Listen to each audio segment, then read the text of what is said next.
Imagine there is a TV, film, or game production on the horizon. Let's unravel this from finish to start and put it into context.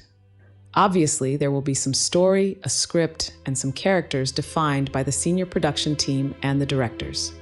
They will want to set up a tentative release schedule and define some deadlines for each step of the way. There are standard formulae for much of the processes that can serve as a rough guideline. They will want to assemble their subcontractors and fulfillment services based on their usual roster of organizations that they normally like to deal with. Based on all that, there will be a well-established framework and some project management happening as this all unfolds. It's time to think about how to generate all the required media assets. Let's take a closer look at the audio-related assets, which are sound effects, dialogue, and music. Once the rough cut or storyboard is done, they organize a spotting session where the temp audio is laid out by the music supervisor's team. This is when music producers and editors are typically involved in the process. Going by the cue sheet, the audio assets are produced by the composer, followed by music editors delivering these for final mix. In the case of games or movies, the audio assets would be integrated into the middleware or surround sound mixdown process. Let's dive a bit deeper into the music side of things. The composer needs to ensure that they meet the requirements of the medium they are writing for. A lot of artistic decisions need to go into this, and oftentimes it is the composer production teams coming up with ideas and producing mock-ups in direct communication with the directors. All technical and emotional intricacies of the film need to be respected. The cost for the music production is budgeted strictly, oftentimes posing more of a constraint. Time is also usually short between rough cut and final stages of the production, so composers need to be able to work and deliver at a steady pace, sometimes with literally back-breaking outcomes. But let's not go into that topic any further. In the production process, every party is picky about aesthetics and sound innovation, state-of-the-art recording technology, and perfect dynamics to achieve the maximum emotional impact for the audience.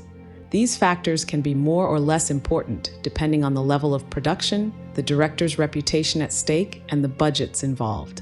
Composers will either come up with a score or a DAW session that needs to be mocked up so that the director can approve. After this step, the daunting task of final production begins. The timelines we spoke about earlier are already dictating when and how the production needs to be completed, so all deliverables need to be on time.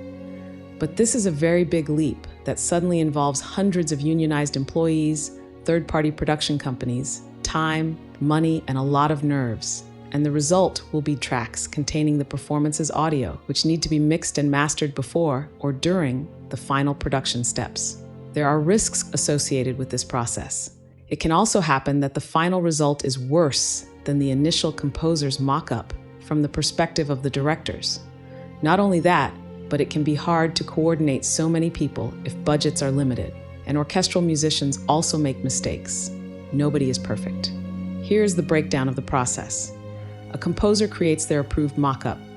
The director is hearing music, which is typically generated by a combination of MIDI data, sampled instrument libraries, perhaps a few live players in there, and a bunch of synthesized sounds.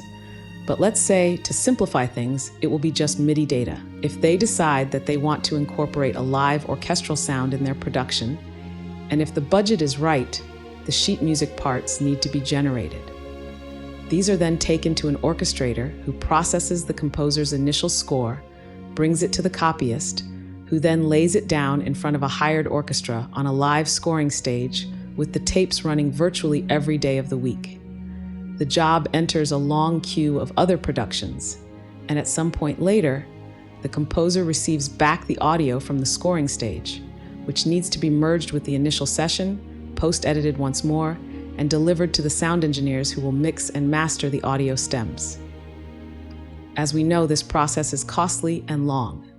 The question here is obvious. Is there a more direct route from A to Z that can work for smaller budgets? What if the composer would simply work with a small, specialized fulfillment service like Largosonic Productions that can continuously bridge the gap between mock-up and final rendering? In a series of revisions and pre-production steps, the final stems emerge. The conditions would have to be that the turnaround time is fast, The quality and realism is superior to the mockup, flexibility is high, cost is low, and the projects are scalable in terms of production. For example, being able to work in parallel. The composer would no longer be at the mercy of a large scoring stage production team, which is quite a bit more desirable in the case of indie or low-cost productions. But let's see if we can put all this into perspective with the reality of the workflow. Say we have a continuum, where on the left, we have low-cost, fast mock-up delivery. In the middle, something more costly and slow, but with decent production quality. And over on the right, we have the expensive and risky productions that are probably the best quality in terms of aesthetics and emotional impact, but are harder to come by. In that context, we also know that quality and price are oftentimes correlated. Let's simplify this. So on the left, a composer might be working with Note Performer, which is an incredibly powerful tool for creating awesome-sounding mockups. Actually, this tool is a must-have in any composer's arsenal who is focused on orchestral writing and arrangement. However, most composers will need to write and deliver their work rendered by sample libraries in a DAW, where they can have the necessary fine control to generate convincing mockups with real emotional impact. Oftentimes, they will create a hybrid production with live players woven into the mix for the final render, but this can take time and money to get off the ground, and is difficult when it comes to revisions. Therefore, Note Performer gets a star, and so do the sample libraries, not the hybrid method. Same goes for the live orchestral scoring stage performance over on the right. By the way, sometimes entire takes and sessions need to be rejected due to last-minute decisions and required revisions that are impossible to manage by a live scoring stage. But we must emphasize that the orchestral scoring stage is still the method of choice for large-scale productions, where A-list composers get to flex their muscles. No question about it.